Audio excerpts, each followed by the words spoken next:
Managing Project Risk is one of the optional units which is in the SCQF Level 8 Diploma in Project Management awarded by EEL. This is for the SVQ. In this video we're just going to go over the unit guide and explain a lot of what the criteria means, what sort of evidence would cover those particular criteria. In the unit summary and the unit description for this unit explains that risk management is the process that allows individual risk events and overall risk to be understood and managed proactively, optimising success by minimising threats and maximising opportunities. So risk is all about planning what can go wrong and putting in contingencies, but also it's about maximising opportunities as well. So it's not just focusing on risk, but also the opposite of that is maximising opportunities as well to increase success for the project. This unit is at SCQF Level 8 and there's 9 credit values for this unit. The unit is split into 3 learning outcomes. The first is about being able to develop a risk management plan. This is part of the project planning phase, and this is where you'll be planning out the risk management plan. Outcome 2 moves on to the project delivery phase, and this is being able to maintain and implement a risk management plan. So this is when your project is ongoing and you're monitoring risk levels, you're monitoring events to see if a risk has occurred, and if it has occurred, you're putting in your contingency plans. And outcome 3 is being able to evaluate the risk management methods used within a project and drawing lessons for future projects. This is a reflective piece on your experience planning and managing risk. So on the first outcome, the first criteria, 1.1, identify individual and overall threats and opportunities related to the project. This is quite simply you identifying during the planning stage what are the likely threats and what are the likely opportunities that is related to your project. And there'll be a variety of techniques which you may use to identify them and to put together this plan. The techniques you use will depend on the project you're working on, your organisation and the industry that you're in. The idea here is quite simply to identify what those overall threats are. One of the techniques, for example, would be to look at lessons learned. So if your organisation has done similar projects in the past, maybe you'd review previous project plans to see what went wrong there. You could use some input from that in your current project. Maybe look at other projects other organisations have done and look at what went wrong there, or previous experience. You could also do communication, brainstorming, working with stakeholders to identify what the risks are. But whichever technique you use will be specific to your project. Performance-wise, you want to be reflecting on a time where you're identifying risks. How did you identify the risks? What methods did you use to identify those risks? And what were the risks that you identified for your project? Product evidence for this would be communication with stakeholders, if that was the technique that you used to identify and agreeing risk. If you use lessons learned from a previous project, perhaps that documentation may be product evidence as well. Your risk management plan or your business case where you're outlining risks could also be used as product evidence. 1.2 is assess the potential impacts of the individual and overall threats and opportunities related to a project. So this is, you've identified what they are and now you're assessing them. How dangerous are these risks? Or how much opportunity is involved in any particular opportunity. There's different techniques you can use to assess them. The most common one is power and influence grids. You give it a rating, probability and impact grids. So that is where you assess it based on probability, so that is a likelihood that event is going to happen, and impact is how severe the impact would be on the project if the event did happen. So there could be something that would have an absolute devastating effect on your project and would be rated perhaps a 10 on a scale of 1 to 10 on impact. But on the probability scale, it's maybe a 1 because it's very unlikely to happen, in which case you're probably not going to spend a lot of time managing that risk or putting too much contingency in place because it's unlikely to happen. But a risk which is quite likely to happen and would have a medium to severe impact on the project, those are the ones you're going to focus on first of all. And the way you do that is by giving them a scale. That will depend on your organisation, your project, what the scale is. But let's say it's 1 to 10, and you'd multiply the two numbers together for impact and probability, and that would give you an overall rating. That way you can prioritise them and put risks in an order. So something like that. That is one technique. You might be using different techniques in your project, but that's what we're talking about when we're saying assess the potential impacts of individual and overall threats to a project. So performance task, tell me about a time where you were identifying risks. What were the individual risks? What method did you use to assess those risks? And what was the probability and impact of that risk occurring? And what are the opportunities to the project from any risks, or what are any opportunities, and how to what extent are those opportunities there to maximise?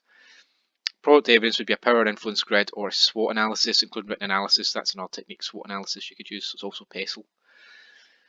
1.3 is prioritise the threats and opportunities using qualitative and quantitative risk analysis. So that is you now prioritise them, and I mentioned a wee bit about that there on the previous slide, where you're multiplying the two together.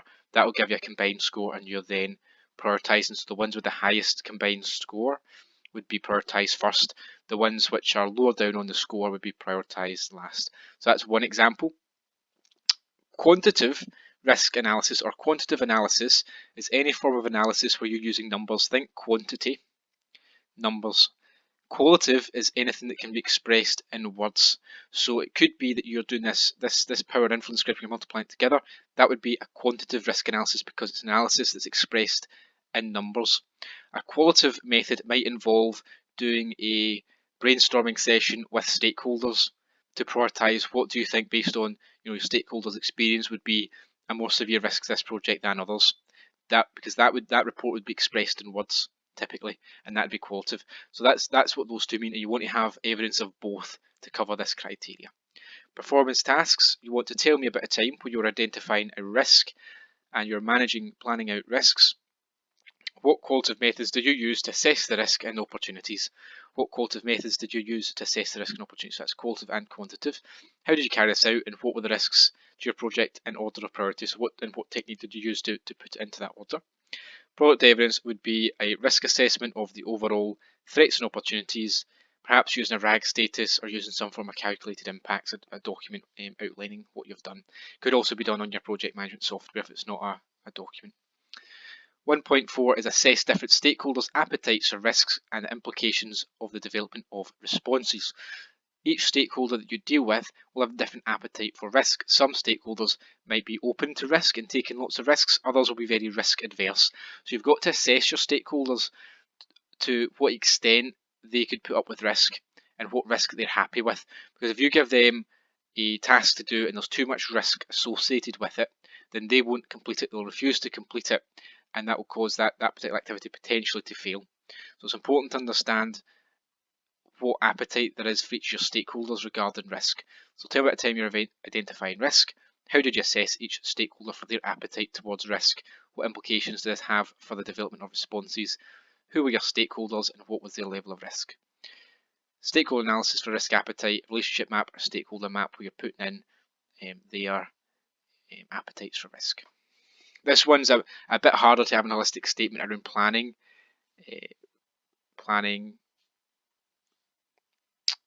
risks, but it could potentially be tied into a holistic statement around stakeholders, perhaps, but it depends on what evidence that you're putting together. 1.5 is plan responses to threats and opportunities which will minimise detrimental effects and or provide best value. So 1.5 could probably be tied into some sort of holistic evidence which covers this outcome as a whole quite easily. So planning responses, you've identified your risks, you've prioritised them using various methods, and now you're going to plan responses to those threats and opportunities. So should those threats or should those opportunities arise, what do you do to either maximise the opportunity or minimise the threat? So what's your contingency? So for this one, tell me about a time where you were identifying risks. How did you plan the responses to the threats and opportunities which minimised the detrimental effects? And how did these responses also maximise opportunities and provide best value for the project? What were these responses for the main risk the project faced? So try and outline in your evidence or have evidence that outlines what you've contributed towards this, but also what those contingency plans are. Product evidence could be a mitigation responses, so that could perhaps be a table where you've got your risk and what your contingency plans are. Could be a risk register with contingency actions. Could be some area, some tool on your project management software which manages this. 1.6, recommend a risk management plan that addresses the risks and opportunities, that identifies their ownership and it takes account of the different stakeholders' attitudes, and it minimises risks and maximises opportunities.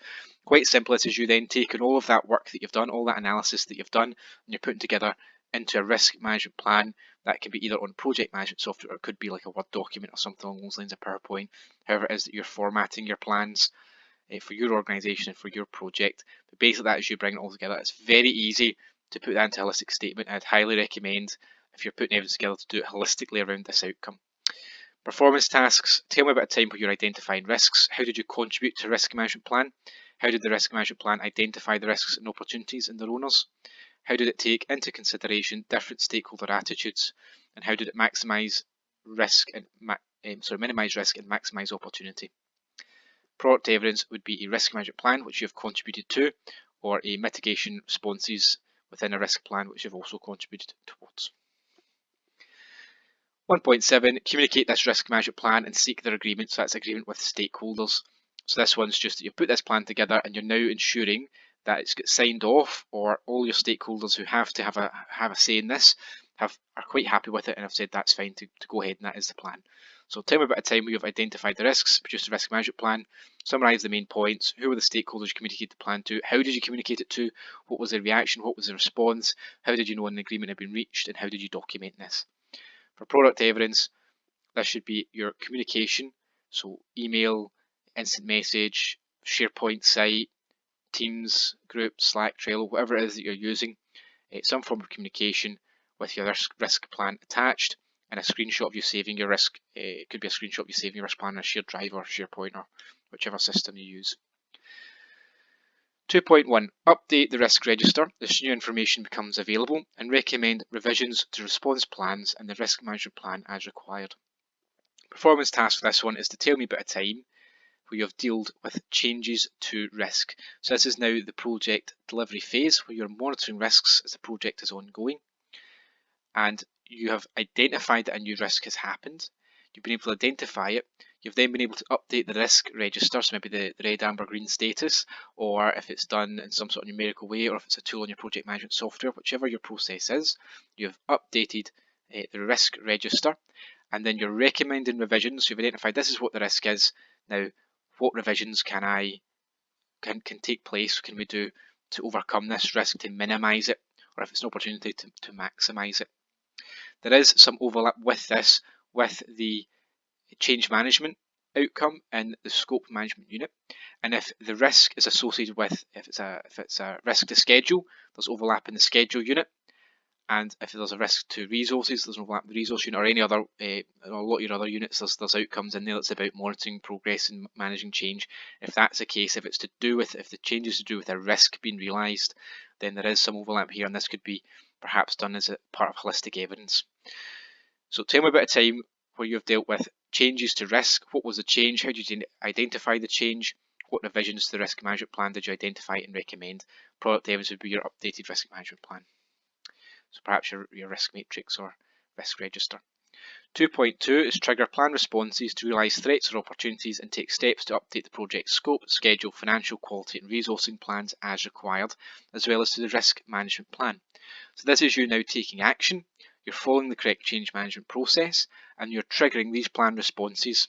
Now if they're planned responses, might be you don't necessarily have to go through the full change control process because it's already sort of been pre-approved, if you like. But if it hasn't, or if that's part of your organisational procedure, then you'd have to do that. If it's considered sort of pre-approved because it's in the plan already, you're happy to trigger it. There might be some approval that you require, so you'd have to make sure you get the correct approval, and then you'd make those changes. And that would have an effect on other areas of the project plan, such as scope, schedule, financial, quality, and resourcing plans, and also to the risk management plan itself. So it's just to be aware that just because you're triggering a response to a threat, you also have to make sure that you update any, because it has knock-on effects on other areas of the project plan. Performance task-wise, tell me about a time where you are managing risk. What tools and techniques did you use to monitor risk? How did you identify any risks that had occurred using these techniques? And how were these techniques cost-effective and efficient? Product evidence would be screenshots or documents showing the implementation of any risk management techniques. 2.3 is deploy a complementary suite of risk management techniques that offers optimal cost effectiveness and efficiency.